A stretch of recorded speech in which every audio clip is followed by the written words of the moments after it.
네, 평화를 빕니다. 네, 방금 소개받은 김일등 모세입니다. 제가 대전 수련소에 살고 있는데요. 제가 사실 월요일부터 와 있었습니다. 월요일부터 여기서 강의도 있었고 또 회의도 있어가지고 계속해서 이제 회의하다가 지금 막 회의 마치고 이 자리에 오게 됐습니다. 제가 발제해드릴 내용은 프란시스칸 생태 영성의 몇 가지 중요한 꼭지들을 함께 살펴보면서 그 꼭지들 안에서 우리가 어떤 전환을 해야 되는지, 어떤 영성적인 전환, 실제적인 전환을 해야 되는지에 대한 내용을 간략하게 말씀을 드릴까 합니다. 지금 보시는 그림을 보시면 그 앞에 이렇게 뭐라고 하죠, 저걸? 그 퍼즐들이 이렇게 흠없이 다 맞아 있잖아요. 어느 한 군데도 어긋나 있지 않고 다 이렇게 완벽하게 잘 붙어 있는 것이 보일 겁니다. 제가 이 그림을 먼저 보여드린 이유는 우리가 말하는 구원이란 무엇인가, 구원이란 무엇인가에 대해서 먼저 말씀을 드리고 싶어서입니다. 구원이라는 것이 과연 죄의 극복만을 이야기하는가, 우리가 어떤 무언가로부터 어떤 좋지 않은 상황 혹은 죄스러운 상황으로부터 구해진 상태만을 구원이라고 할 것인가 라고 했을 때 프란시스칸 신학자들의 뭐 일치된 대답까지는 아니다 하더라도 그 영향력 있는 영성가들의 대답은 대개 이러합니다.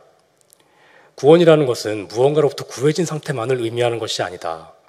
하느님의 창조업적 총체가, 즉 하나하나 또 전체가 이렇게 온전하게 만들어진 상태를 의미한다. 즉 완성을 의미한다라는 것이죠. 그래서 저렇게 퍼즐들이 이렇게 흠없이 다 결이 맞아 있듯이 그렇게 모든 피조물과 인간이 그리고 세상이 이렇게 하나로서 이렇게 연결되어 있을 때, 그렇게 완성되었을 때 우리가 구원이라고 이야기할 수 있다라고 일리아 델리오 스님도 말씀하시고 또 제커리 헤이스라는 보나벤투라 사상가도 역시 비슷한 말을 합니다.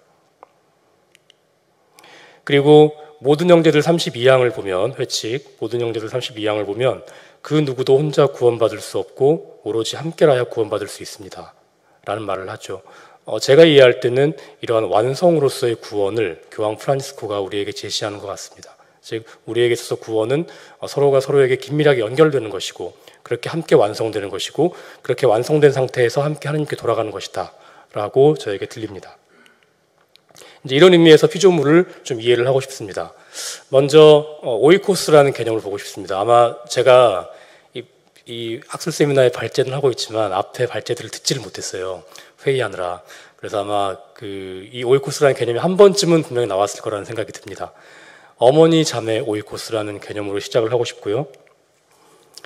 프란치스코가 태양 형제의 노래에서 이렇게 노래하죠. 내 주님 우리 어머니인 땅 자매를 통하여 찬미 받으시옵소서. 그는 우리를 기르고 보살피며 라고 합니다. 근데 이걸 이제 영어로 보거나 서양어 표현들에서 볼 때 이 땅이라는 단어는 지구라는 단어로도 볼 수가 있습니다. 그리고 이 구절이 또 찬미 받으소서에서도 그대로 인용이 되고 있죠. 회칙 찬미 받으소서. 근데 교황 프란치스코가 이 내 주님 우리 어머니인 지구라는 이 표현을 찬미 받으소서에서 처음 한 것이 아닙니다. 이분이 라틴 아메리카 주교회의 의장으로 있을 때 아파레시디아 문헌이라는 그 문헌을 최종 편집을 해요. 그 제5차 라틴 아메리카 주교회의 총회를 끝내고 나서 그때부터 벌써 이 표현을 쓰기 시작했습니다. 그러면서 그때부터 이미 생태 위기에 대한 그런 안목들을 보여주기 시작하셨습니다. 우리의 어머니 그리고 프란치스코가 쓰는 표현을 보면 그는 우리를 기르고 보살피며 라고 나옵니다. 즉 어떤 어머니이냐, 어떤 오이코스이냐 라고 할 때 우리를 기르고 보살피는 어머니라는 뜻이죠. 그리고 우리를 기르고 보살피는 어머니라는 이 뜻은 프란치스코의 글에서 어머니라는 단어와 함께 일관되게 나타납니다. 은수처 규칙이라는 규칙이 있는데요. 은수처에서 지내기를 원하는 형제들을 위해서 써준 수도 규칙이 있습니다. 그 규칙을 보면 이제 어머니 형제와 아들 형제가 역할을 나누어서 생활을 합니다. 아들 형제는 이제 깊은 관상 생활로 들어가고 어머니 형제들은 무엇을 하느냐? 이 아들 형제를 보호해 주는 것입니다. 그리고 이 아들 형제들에게 또 밥도 해줘야 되고요. 아들 형제들에게 필요한 모든 이제 어머니로서의 그런 무언가를 했었어야 되는 것이죠. 그래서 어머니가 되는 형제들은 아들 형제들을 어떻게 보호할 것입니다라고 얘기를 합니다. 그리고 레오 형제에게 보낸 편지라는 글이 있는데 그 당시 이제 심적으로 어려움을 겪고 있던 레오 형제에게 이렇게 답을 하면서 나는 그대에게 어머니로서 말합니다라면서 시작을 해요. 제가 어떤 어려움에 있는 형제에게 제가 어머니로서 말합니다라고 말하기는 굉장히 힘들 것 같습니다. 굉장히 독특한 표현이고 그 안에 들어있는 이 말마디 안에 들어있는 그 자체로 들어있는 어떤 보살핌, 따뜻함을 그대로 느낄 수가 있습니다. 인준받지 않은 수도규칙 9장에서는 우리 형제들에게 이렇게 권고를 합니다. 마치 어머니가 자기 자녀를 사랑하고 기르듯이 자기 형제를 사랑하고 기를 것입니다. 라는 어머니라는 표현을 씁니다. 또한 이렇게 어머니라는 프란스코가 쓰는 어머니라는 표현의 몇몇 예제들을 뽑아봤을 때 기르고 보살피고 돌보다 라는 의미가 확실히 들어가 있고 마찬가지로 이 내 주님 어머니인 지구 자매를 통하여 참미받으소서라고 할 때 그 어머니 역시 우리에게 보살핌과 기름과 돌봄을 주는 그런 어머니로 이해를 할 수가 있겠습니다. 그렇게 우리를 기르고 보살피는 어머니 지구 혹은 땅인데 이제 우리가 이 어머니에게 보호와 보살핌을 돌려드려야 할 때라고 어떤 프란시스칸 영성신학가가 이제 발제를 한 원고를 봤습니다. 이게 이제 은수처 규칙의 예를 들어서 얘기를 했습니다.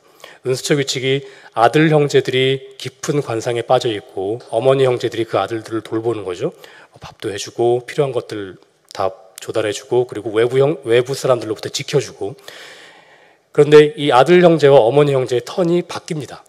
이걸 계속하는 게 아니에요. 시간을 두고 정해서 그 역할을 바꾸거든요. 마찬가지로 그 이 얘기를 한 이분은 에코페미니스트인데 이제 우리가 지금 이 어머니를 돌봐야 할 때가 되었다. 순서를 바꿔서 라는 표현을 했습니다. 굉장히 저에게 인상적이었습니다. 이 어머니 오이코스와 에콜로지라는 관계를 좀 볼게요.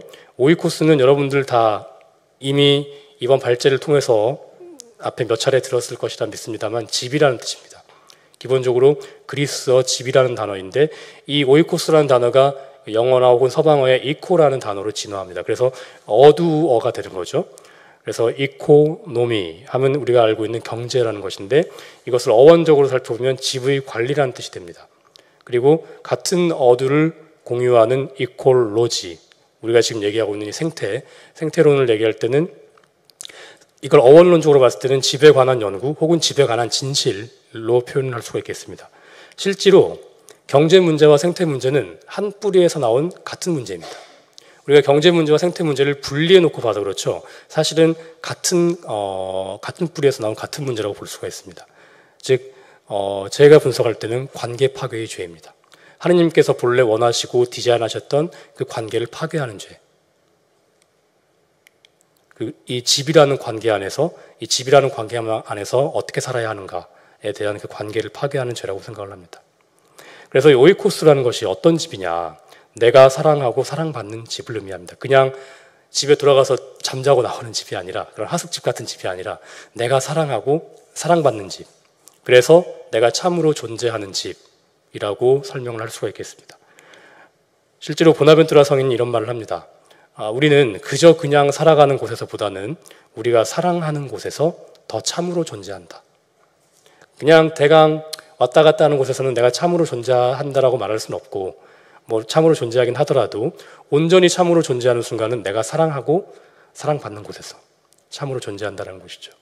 그리고 그 오이코스가 바로 우리의 집입니다. 우리의 집, 이 어머니 지구입니다.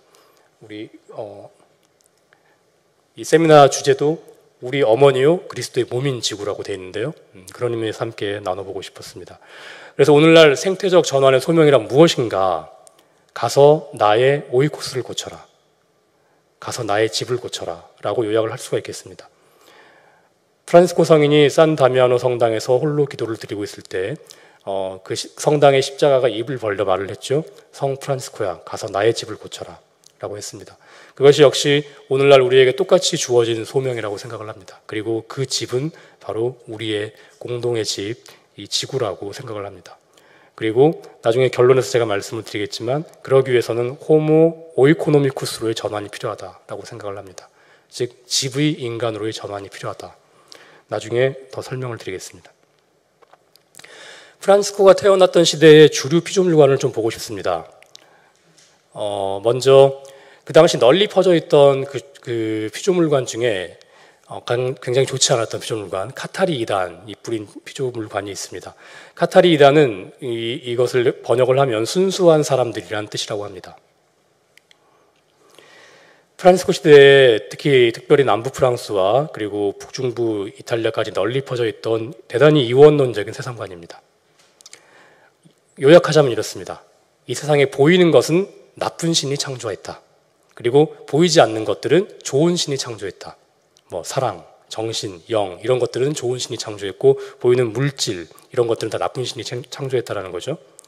그래서 물질을 극도로 멀리하는 금욕주의를 살아갔습니다. 이들의 사상 안에서는 그럴 수밖에 없었고 성사도 우리 그리스도교 성사도 물질을 매개로 하고 있었기 때문에 성사마저 다 거부합니다. 그래서 이들에게 있어서 가장 완벽한 순간은 어떤 순간이냐? 가장 완벽하게 하나님과 일치되는 순간은 모든 물질을 끊고 굶어 죽는 순간. 늘 최고의 순간으로 여겼다고 합니다. 프란시스코가 잘 알고 있었지만 물들지는 않았던 사상입니다. 이들은 이단이고요. 그리고 이 대학들을 중심으로 신플라토니즘 사상이 여전히 활발히 토론이 되고 있었습니다.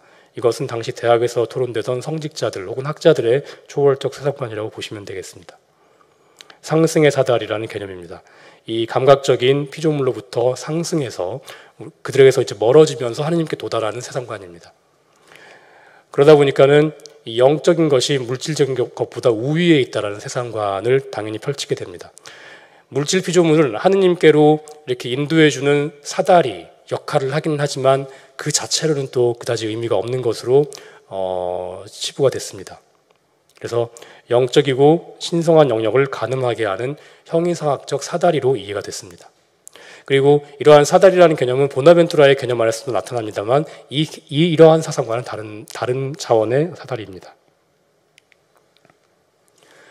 그리고 프란시스코는 이런 대학을 다닌 적이 없기 때문에 그리고 또 대성당에서 이렇게 고등교육을 받은 적도 없기 때문에 이러한 대중적이고 평신도적인 프란시스코에게는 영향을 주지 않았던 사상이라고 보겠습니다.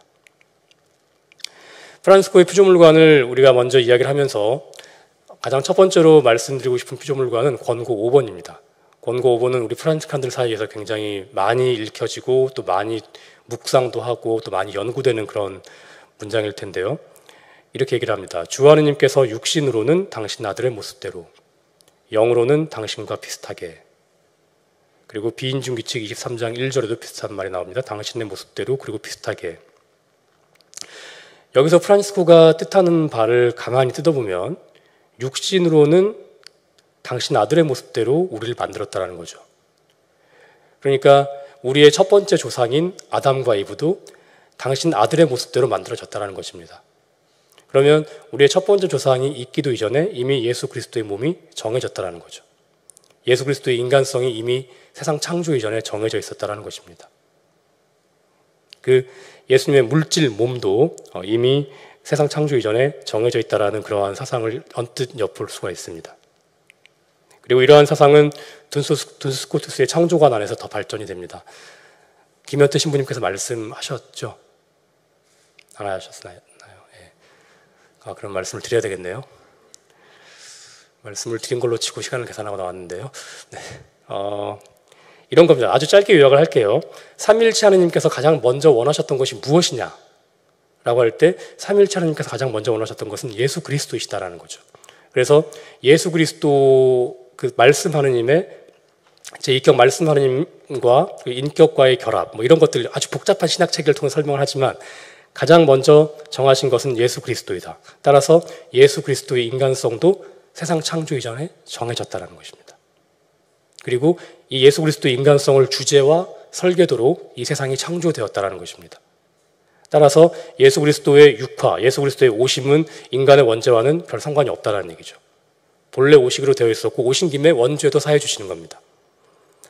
이러한 스코투스의 창조관으로 발전이 됩니다. 나중에 뒤에 가서 또 한번 살펴볼 기회가 있으면 보도록 하겠습니다.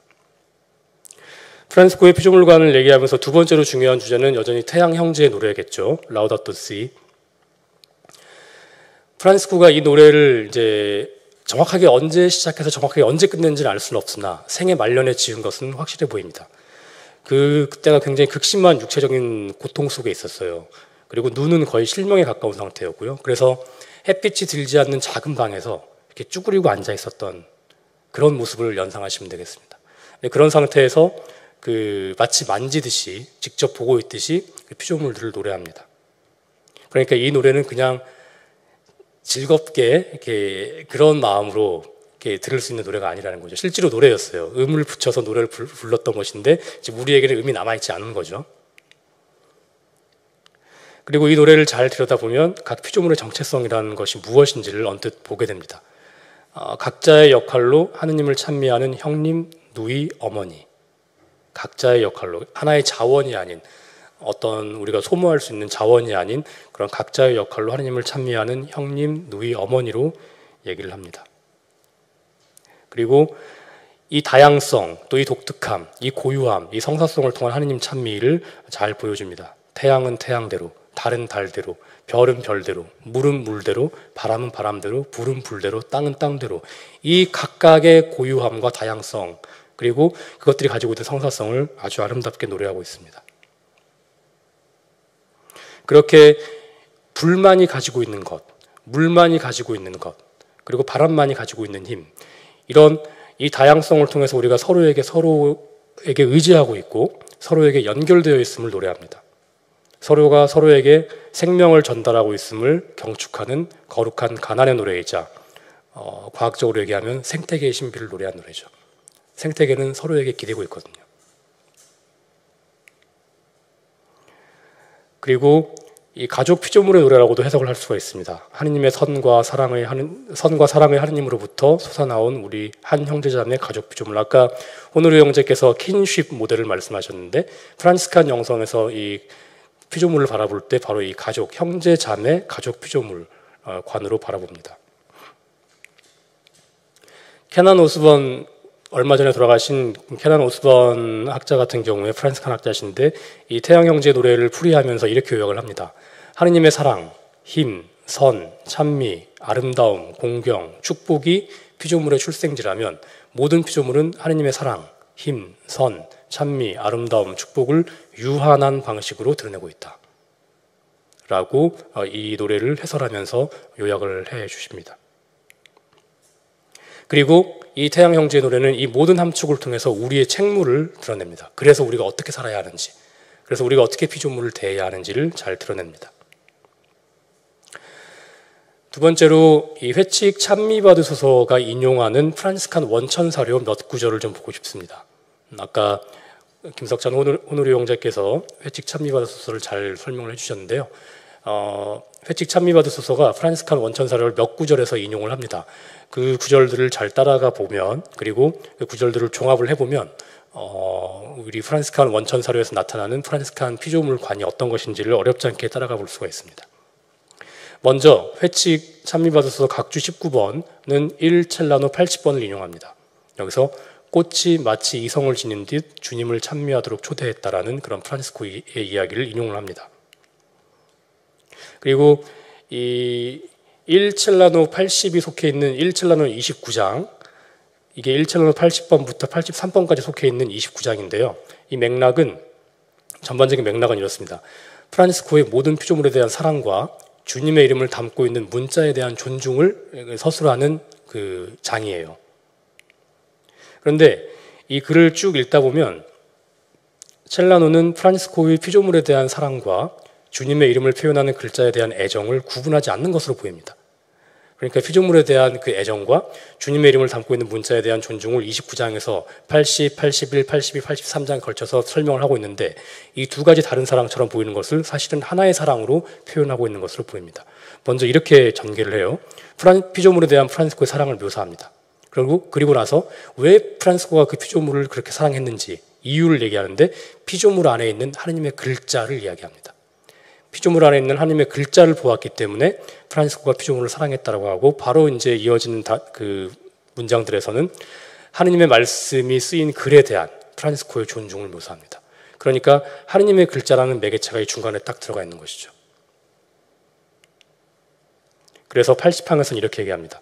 그는 구더기 한 마리를 보고도 큰 사랑에 불탔다. 거기에서 구세주께 대하여 씌어있는 말씀을 읽었기 때문이었다. 나는 사람도 아닌 구더기입니다. 그래서 프란시스코가 본 것은 단순한 피조물이 아니라 피조물 안에 새겨진 주님의 글자라는 것이죠. 첼라노가 전하고 싶은 바는. 그래서 82항에서는 이렇게 얘기를 합니다. 82번에서는 그래서 그는 하느님의 말씀이나 인간의 말이 쓰인 글을 발견하면 길에서나 땅바닥에서나 대단히 공손한 태도로 그것을 집어서 거룩한 장소나 합당한 곳에 가져다 놓곤 하였다. 주님의 이름이나 성서 말씀과 관련된 글들이 그러한 곳에 적혀 있지 않을까 해서였다. 즉 회칙 찬미받으소서 각주 19번이 인용하는 1첼라노 80 그리고 1첼라노 29장의 맥락에서 볼 때 프란치스코의 피조물에 대한 애정, 사랑, 존중은 피조물이 주님의 글자를 담고 있다 혹은 주님의 이름을 담고 있다라는 점에서 기인한다는 점을 어렵지 않게 추측할 수가 있습니다. 하느님의 글자가 새겨진 피조물, 따라서 이성을 지닌 듯한 존재, 이것을 통해서 피조물의 성사성을 이야기하는 것이죠. 두 번째 자료는 찬미받으소서 각주 20번이 이야기하는 것입니다. 보나벤투라가 쓴 대전기인데요. 대전기 8장 6절을 인용하면서 이렇게 얘기를 합니다. 모든 사물의 공통 원천에 관한 성찰로 더욱 커다란 측은지심에 찬 성인께서는 아무리 하찮은 피조물이라도 형제나 누이로 부르셨습니다. 여기서 이제 포인트는 모든 사물의 공통 원천이라는 표현입니다. 프란치스코 교황은 찬미받으소서에서 보나벤투라를 여러 번, 아까 13번이라고 했나요? 제가 본 것만 해도 여러 번 아주 인용을 하시는데 특별히 여기에서는 보나벤투라의 해석을 통해서 모든 피조물이 하나의 군원, 즉 삼위일체에서 기원하였고 따라서 우리는 한 아버지의 모두 형제 자매이다. 모든 피조물이 라는 점을 상기합니다. 실제로 보나벤투라는 명제집 주의 1권에서 이렇게 얘기를 합니다. 피조물은 하나의 원천에서 솟아나온 강과도 같다. 이 땅을 정화하고 비옥하게 만들기 위해 이 땅으로 퍼져나간다. 그리고 다시 자신의 근원이 되는 지점으로 되돌아 흘러 들어간다. 라고 얘기를 합니다. 이와 유사한 사상이 보나벤투라의 작품 전반적으로 이렇게 걸쳐 나타납니다. 그리고 찬미받으소서는 이러한 보나벤투라의 사상을 그대로 받아서 이렇게 표현하죠. 모든 피조물은 우리와 더불어 그리고 우리를 통하여 공동의 도착점, 곧 하느님을 향하여 부활하신 그리스도께서 모든 것을 품어주시고 빛나게 해주시는 초월적 충만 안에서 앞으로 나아가고 있습니다. 라고 얘기를 합니다. 보나벤투라도 제가 앞에 했던 표현보다는 밑에 표현, 찬미받으소서의 표현을 하고 있습니다. 비슷하게 하고 있는데 사실은 이 사상은 보나벤투라의 사상이라기보다는 보나벤투라의 스승이신 헤일세 알렉산더의 사상입니다. 헤일살레 알렉산더의 사상을 보나벤투라가 그대로 받아서 이렇게 표현을 하고 있고 이것을 찬미받으소서가 또한 표현을 하고 있습니다. 즉 공통 원천, 즉 하나의 원천, 그것이 이제 삼위일체 하느님이라는 그 원천이라는 거죠. 거기서 솟아나온 형제 자매. 각주 21번을 보면 찬미받으소서 2첼라노 165번을 인용합니다. 이렇게 얘기를 합니다. 찬미받으소서가 이러한 이유로 프란치스코 성인께서는 수도원 정원의 일부를 언제나 손대지 않은 상태로 놓아두어 거기에 들꽃과 목초가 자라게 하셨습니다. 그래서 그것을 본 사람들이 그러한 아름다움의 창조주이신 하느님을 찬미하게 하신 것입니다. 라고 이것을 인용하면서 이것을 인용한 찬미받으소서 12항이 말하고자 하는 바가 무엇이냐? 피조물은 하느님의 무언가를 반사하는 책이다라는 점을 이야기를 하고 있어요. 그리고 이첼라노 165번 역시 이렇게 인용을 했던 그 다른 이제 문장을 좀 보면 그 같은 번호의 다른 문장을 보면 이렇게 얘기를 합니다. 프란치스코가 어떻게 피조물 안에서 하나님의 말씀을 읽었는지를 묘사합니다. 그가 조심스럽게 바위 위를 걸은 것은 그분이 바위로 불리신 때문이었다. 바위 위에 이 몸 올려주소서.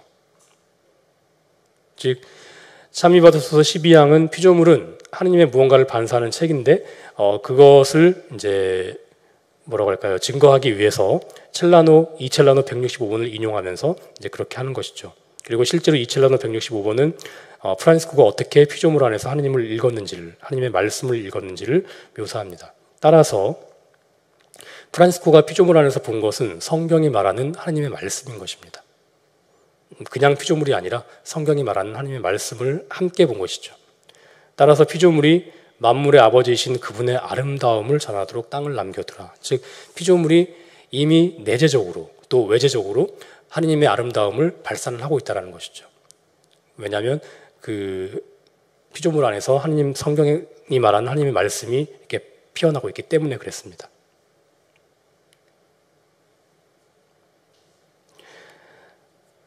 다음 보실 것은 각주 40번입니다. 찬미받으소서 대장기 8장 1절을 인용합니다. 보나벤투라 성인께서는 프란시스코 성인께서 모든 피조물과 맺으신 보편적 화해를 통하여 어느 모로 본디의 순수 상태로 돌아가려 하셨다고 주장하셨습니다. 라고 교황 프란시스코가 얘기를 해요. 이제 이것이 들어가 있는 각주 40번이 들어가 있는 항이 찬미받으소서 66항입니다. 그리고 이 66항에서 말하고자 하는 것은 우리 인간이 세 가지 기본적인 관계를 살아감을 말합니다. 하느님과의 관계성, 이웃과의 관계성, 지구와의 관계성을 얘기하는데 이 관계성이, 이 조화로워야 할 관계성이 인간의 이기적인 갈망으로 파괴되었다는 점을 분명히 합니다. 그런데 이 조화로운 관계로의 회복을 통해서 우리가 얻는 것이 무엇이냐? 이것은 바로 원죄 이전의 순수 상태라는 거죠.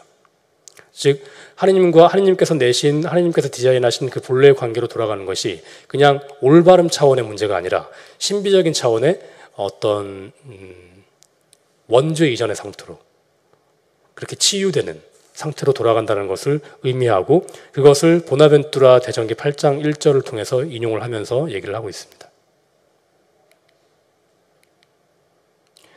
각주 64번은 태양형제의 노래인데요. 이 찬미받으소서는 각주 64번을 인용을 하면서 84항부터 88항까지 각 피조물이 가족적인 조화 안에서 각각의 독특함을 표현하는 탁월한 모델로 제시합니다. 각각의 독특함도 있고 또 가족적인 조화도 있다는 것이죠. 그래서 태양형제의 노래가 표현하는 각각의 피조물이 가지고 있는 그 독특함, 그 복사될 수도 없고 반복될 수도 없는 그 자기만의 독특함 안에서 하느님을 찬미한다라고 밝히고 있고 찬미받으소서 85항은 이렇게 얘기합니다. 하느님의 이러한 계시에서 배제된 피조물은 단 하나도 없다. 즉 그 어떤 피조물도 소중하지 않은 것이 없다라는 거죠. 다 다르지만 다 똑같이 소중하다는 것입니다. 그래서 프란시스코 교황은 이런 피조물의 독특함과 또 이 독특한 피조물들의 상호 조화를 통해서 모든 피조물들이 상호 의존적이라는 것을 그리고 우리 모두가 서로를 위한 섬김으로 초대받고 있다는 것을 그래서 서로에게 생명을 선사하는 관계성을 살아야 한다는 것을 함축합니다. 여러분들 피조물 세계를 잘 들여다보면요. 이게 약육강식이라는 단어로 표현이 되어서 그렇지 사실은 서로에게 생명을 내어줍니다. 굳이 먹고 먹히는 관계가 아니라 하더라도 상리공생의 관계도 많이 찾아볼 수가 있습니다. 예컨대 어떤 선인장은 저 벌이 아니면 수분 작업을 할 수가 없어요.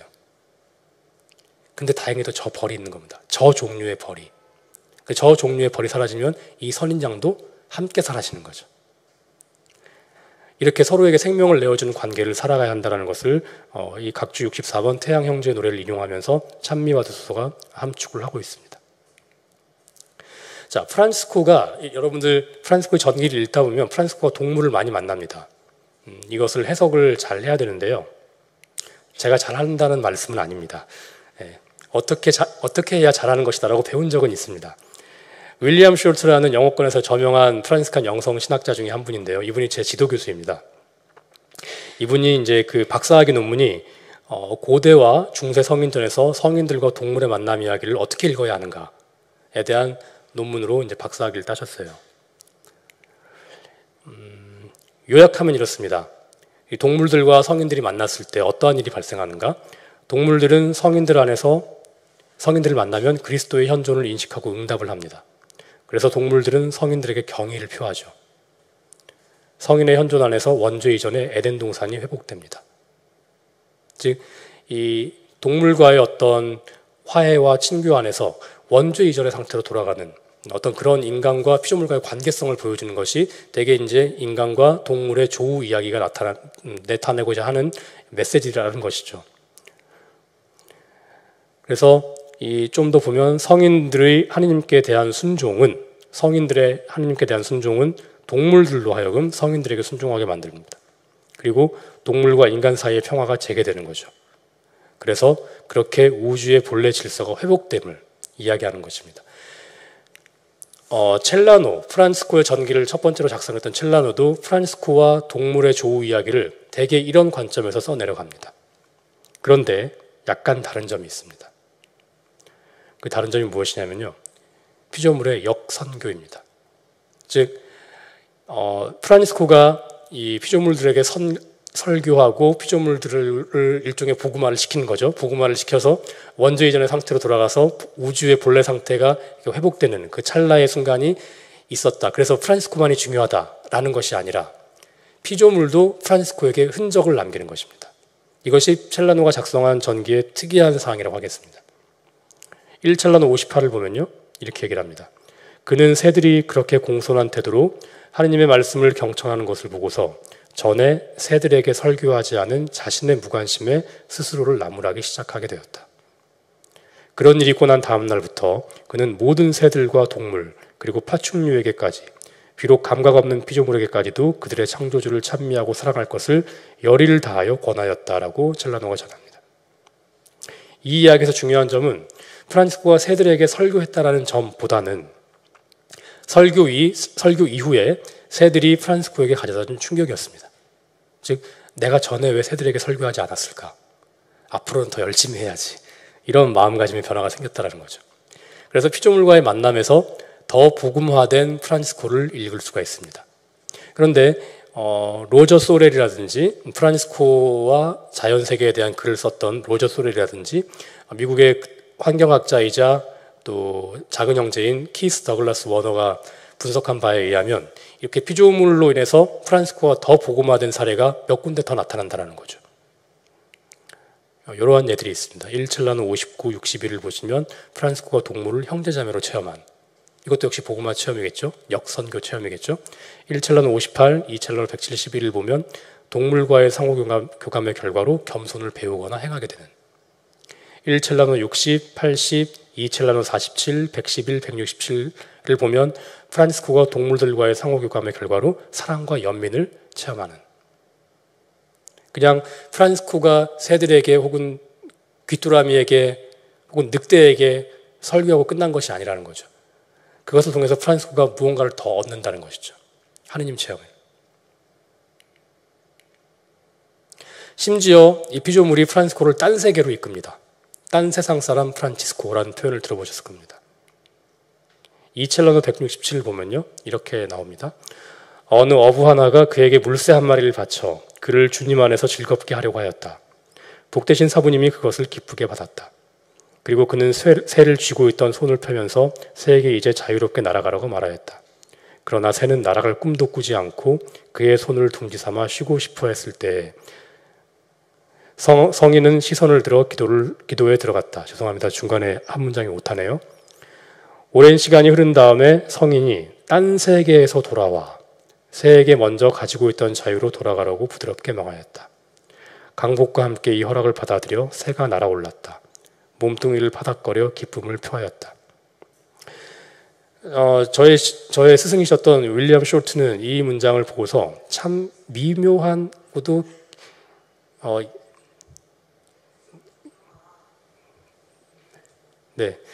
참 미묘하고도 아름다운 관상의 순간이다. 물새를 받아들였는데 프란시스코가 딴 세계 갔다는 것은 관상에 빠졌다는 얘기거든요. 차원이 다른 기도로 빠졌다는 거거든요. 첼라노는 이 이야기를 전하면서 별다른 신학적 중요성이나 어떤 신학적인 결론을 주지 못합니다. 아마 저자도 첼라노도 온전히 이 체험을 이해하지 못하고 저술했을 가능성이 있어 보인다고 로저 소렐이나 키스 더글라스 원하는 얘기를 해요. 혹은 이 사료에 신빙성이 없거나. 그런데 어쨌든 간에 이러한 예가 몇 번 나타납니다. 이 한 예가만 있는 것이 아니라 이 피조물과의 만남을 통해서 그 딴 세계적인 관상으로 빠진 프란시스코의 모습이 몇 번 나타납니다. 그리고 이것이 바로 피조물과의 상호교감이 전혀 다른 차원에서 이루어진 단적인 예라고 하겠습니다. 그래서 윌리엄 숄트라는 아까 제가 소개시켜드렸던 그 학자는 이렇게 얘기를 합니다. 프란시스코는 동물이나 물고기나 새를 단지 만지거나 안고 있는 것만으로도 무아지경에 빠졌는데 이는 그 피조물이 그리스도를 통하여 그리스도를 위하여 창조되었기 때문이었다. 피조물들은 그리스도의 흔적을 품고 있었다. 그리스도에 대한 암시이자 그의 메시지였다. 따라서 윌리엄 숄트가 해석하기로는 그렇게 피조물을 가만히 안고 있는 것만으로도 관상 딴 세계로 빠졌다는 거죠. 앞서 살펴보았듯이 첼라노가 전하는 그 프란시스코의 피조물에 대한 존중에서 가장 두드러지는 점이라면은 하느님의 글자, 하나님의 말씀을 피조물 안에서 읽었다는 점입니다. 그렇게 이 프란시스코는 피조물을 통해서 그리스도의 어떤 깊은 무언가를 이미 체험을 하고 있었고, 그를 통해서 이 피조물 안에서도 피조물과 함께 있는 것만으로도 딴 세계에 다녀오는 체험을 할 정도였다라는 점이 이 이야기를 통해서 잘 드러납니다. 그래서 아까 보나벤투라 성인도 얘기를 한 부분인데요. 이 피조물과의 올바른 관계 회복만으로도 원죄 이전의 상태를 맛볼 수 있다라는 어떤 비슷한 얘기를 하지 않습니까? 이런 신비적인 차원의 메시지가 분명히 들어있다라고 생각을 합니다. 프란시스칸 전통의 신학적 요점을 다 하셨을 것이라고 생각을 합니다. 그죠? 김현태 신부님께서 다 하셨죠. 네, 일단 보나벤투라가 얘기하는 프란시스칸 전통에서 피조물을 어떻게 바라보는가 몇 가지 꼭지를 좀 보고 싶은데요. 이제 프란시스코가 아니라 프란시스칸 전통 혹은 프란시스칸 신학 전통, 영성 전통이라고 말씀을 드릴 수가 있겠는데, 첫 번째 계시의 책. 보나벤투라는 이렇게 얘기를 합니다. 하느님께서 2권의 책을 쓰셨다. 그 첫 번째 책이 피조물이다 라고 얘기를 합니다. 그래서 이 첫 번째 계시의 책 피조물, 따라서 이 첫 번째 책을 보고만 있어도 우리가 성경을 보면 하느님을 알 수 있듯이 이 첫 번째 책을 보고만 있어도 하느님을 알 수 있어야 하는 것이죠. 그런데 우리의 눈이 어두워지고 희미해지고 등이 굽어지고 죄로 인해서, 그러면서 이게 마치 외국어 책처럼 난해해진 겁니다. 그래서 이 외국어 책처럼 난해해진 책을 읽으려면 그 외국어를 공부해야 하잖아요. 그죠? 그 외국어를 공부하는 것이 바로 회개라는 것이죠. 그래서 이 회개한 사람의 눈에는 다시 이 피조물의 책이 또렷하게 보인다는 것입니다. 그 대표적인 예가 프란시스코라는 것이죠. 그래서 피조물은 하느님을 반사하는 거울이다 라고 이야기를 합니다. 스코투스적인, 아까 권고 5번을 말씀드리면서 말씀을 드렸는데, 스코투스적인 전망에서 볼 때 이 창조란 무엇이냐, 예컨대 우리가 전통적으로 이해하는 방법에 따르면 먼저 세상 창조가 있었고 인간을 창조했는데 인간이 죄를 지었어요. 그래서 안 되겠다. 예수 그리스도를 파견해서 이 죄를 이 죄의 상태에서 다시 복구되도록 해야 되겠다라는 것인데, 우리 프란시스칸 전통 안에서 특별히 스코투스적인 전망 안에서 보자면 창조란 그런 것이 아니라 예수 그리스도가 가장 먼저 정해지고 이 예수 그리스도가 태어나기 위한 조건들이 갖추어져야 되잖아요. 그 조건들이 시간과 공간의 창조라는 것이죠. 즉 창조라는 것은 예수 그리스도가 태어나기 위한 조건이 갖추어지는 그런 어떤 서막이라는 것이죠. 그리고 이 피조물 역시 하느님의 자유로운 사랑의 선택으로 예수의 그 인간성, 예수 인간성을 주제 삼아 또 그 설계도 삼아 만들어졌다는 거죠. 보나벤투라도 비슷한 얘기를 합니다. 전형의 예를 얘기하면서 파리의 구두 성공 얘기를 해요. 하면서 가장 완벽하고 아름답게 만들어 놓은 구두를 하나 놓고, 그리고 나머지 구두들은 이 구두를 참조점 삼아 만든다는 거죠. 슬리퍼를 만들든 장화를 만들든 샌들을 만들든. 근데 가장 완벽하게 만들어진 모델이 뭐냐? 예수 그리스도라는 거죠. 그리고 이 예수 그리스도를 모델 삼아 다른 피조물들이 다 이렇게 참조점 삼아서 만들어졌다는 것입니다. 그러니까 피조물의 정체성이 단순히 물건이라든지 그냥 이 피조물이란 단어만으로도 다 표현할 수 없는, 그런 형언할 수 없는 거룩함을 이미 담고 있음을 함축을 하고 있습니다. 우연성은 분명히 김현태 신부님께서 말씀하셨을 거예요. 제가 아까 이정환 대관한드레 형제 통해서 강의록에 제목이 있는 걸 봤습니다. 네. 헤체이타스도 말씀하셨죠? 안 하셨습니까? 이것도 이제 스코투스적인 사상인데요. 스코투스가 말하는 것인데, 스코투스가 헤체이타스를 자주 언급하거나 많이 언급하는 것은 아닙니다. 하지만 이것을 통해서 이 철학적인 용어를 통해서 우리의 다름이 무엇인지를 한번 숙고해 볼 수가 있습니다. 모든 피조물은 하느님이 사랑해서 내신 존재들입니다. 모든 피조물은 하느님이 필요해서 내신 존재가 아니에요. 하느님께는 그 어떤 것도 필요가 없습니다. 만약에 하느님께 어떤 존재가 필요하다 치면 그분은 하느님이 아니신 거예요. 왜? 그 필요한 것이 채워져야만 하느님이 되니까요. 그 절대성과 절대적인 자유가 다 무너지게 되잖아요. 하느님은 필요해서 창조하신 것은 아무것도 없습니다. 그럼 왜 창조하시는가? 원했고 사랑하기 때문에. 일부러 선택해서 한 번 더 선택해서 창조를 하는 것입니다.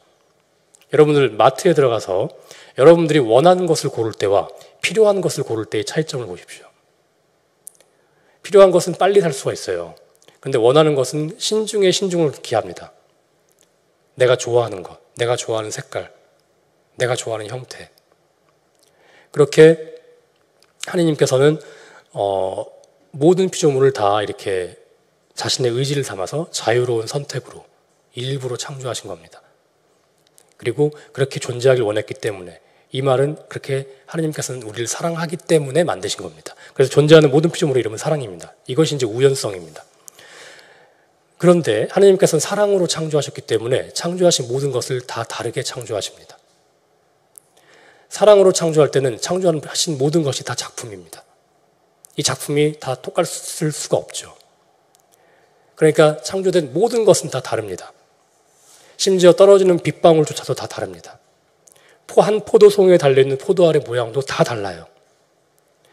하느님은 자주 우리가 전에 요하네스 프라이어 교수님이 와서 발제를 했을 때도 하셨던 말씀인데, 하느님은 여성이라는 여성군을 창조한 적이 없습니다. 하느님은 저 수녀님, 이 자매님, 저 자매님을 창조한 겁니다. 하느님은 나무라는 식물군을 창조한 적이 없습니다. 이 나무, 저 풀을 창조하신 거죠. 우리의 다름이 가지고 있는 이 신비, 그리고 아까 토노리 형제도 잠깐 얘기했지만 이 다름은 하느님 선의 그 무한하심을 파편적으로 다 드러내고 있는 것입니다.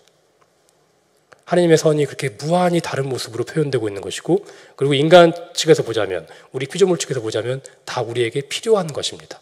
그렇게 서로에게 기대에 있는 상태라는 거죠. 이 다름에.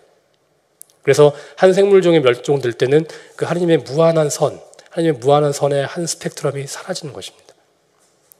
그리고 피조물 입장에서 보자면 우리에게 꼭 필요한 그 무엇인가가 사라지는 것이고 결국은 공멸로 가는 것입니다. 모래알갱이를 볼게요. 여러분들 모래알갱이 지금 보시잖아요. 똑같이 생긴 것이 하나도 있습니까?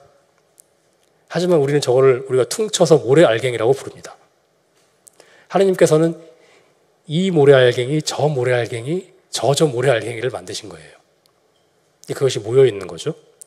전통적인 방식에서 이 모래알갱이를 통해서 하나님을 묵상하라고 하면 어떻게 하냐면요.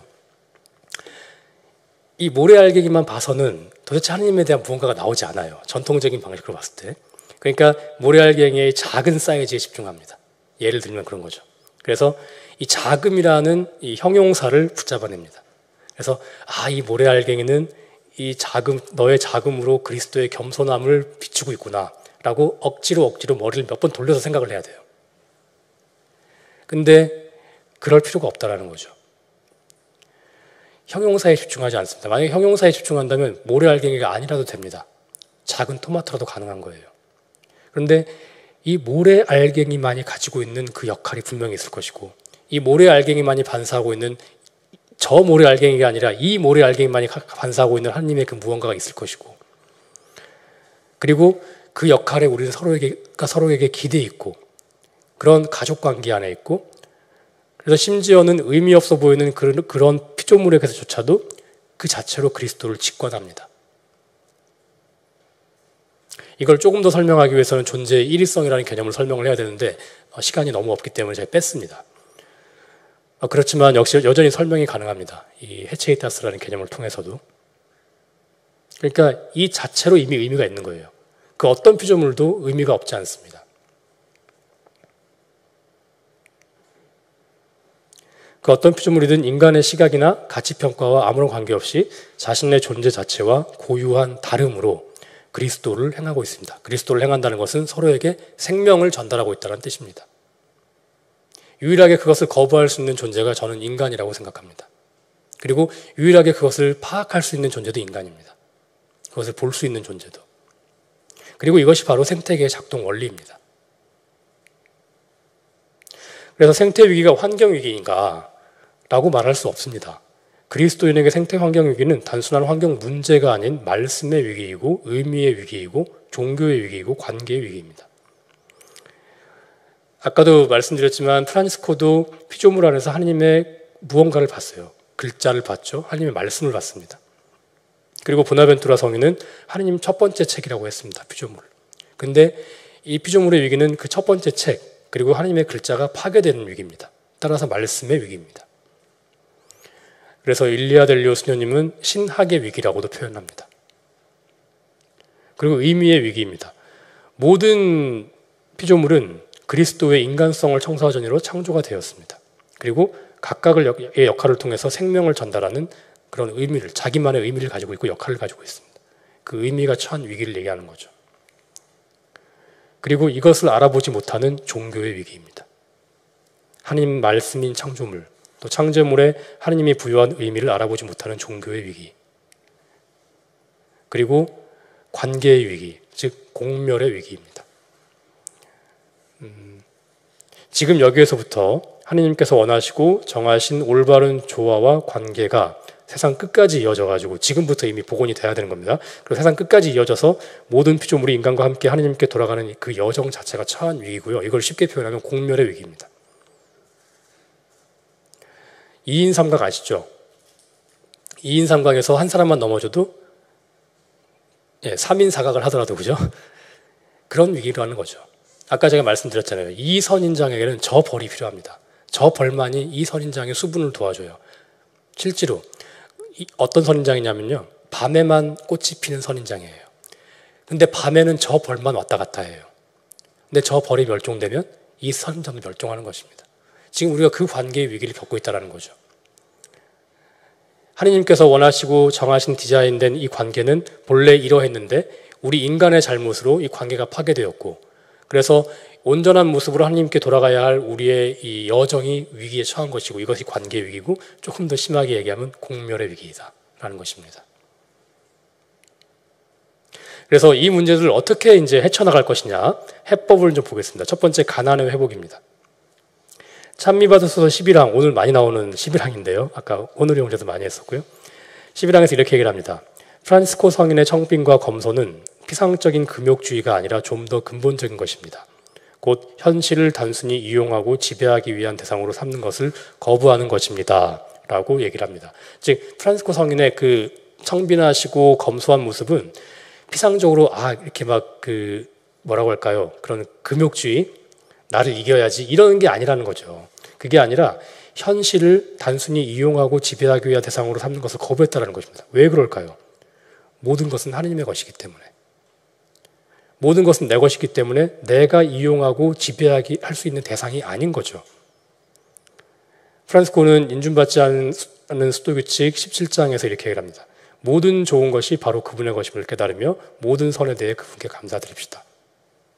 모든 것은 하나님의 것이므로 내 마음대로 소유하고 이용하고 착취하고 지배할 수 없다는 것은 프란시스코에게 당연한 것이었고, 그 결과 청빈과 검소가 따라오는 것입니다. 그래서 우리가 프란시스칸 가난을 얘기할 때 일반적으로 존재하는 것 모든 것 안에서 나의 주권이 아니라 하느님의 주권과 소유권을 보는 것, 따라서 그 어떤 존재나 피조물도 자신의 것으로 혹은 자신의 지배 대상으로 삼지 않는 것, 따라서 청빈과 검소함은 그 결과 자동적으로 따라오는 삶의 태도라고 보시면 되겠습니다. 이러한 가난의 시각을 회복할 때, 즉 모든 피조물은 다 하나님의 것이다라는 것을, 그리고 하나님께서 감사롭게 우리에게 무상으로 내어주셨다는 것을 잘 사용하도록, 그러면 겸손과 감사와 가난으로 잘 사용해야 된다는 것을, 이러한 가난을 회복할 때 우리는 지금 현대 생태 문제의 어떤 해결점의 단초를, 시작점을 잡을 수가 있습니다.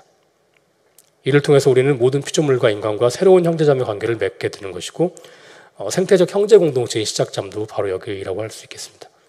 이러한 가난의 회복을 통해서 우리는 감사하고, 왜? 내 것이 아닌데 주어졌잖아요.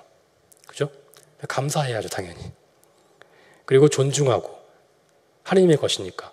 그리고 내 것이 아니므로 소유하지 않고, 잘 사용하고, 잘 되돌려드리고, 주인에게. 주인은 하나님이시죠.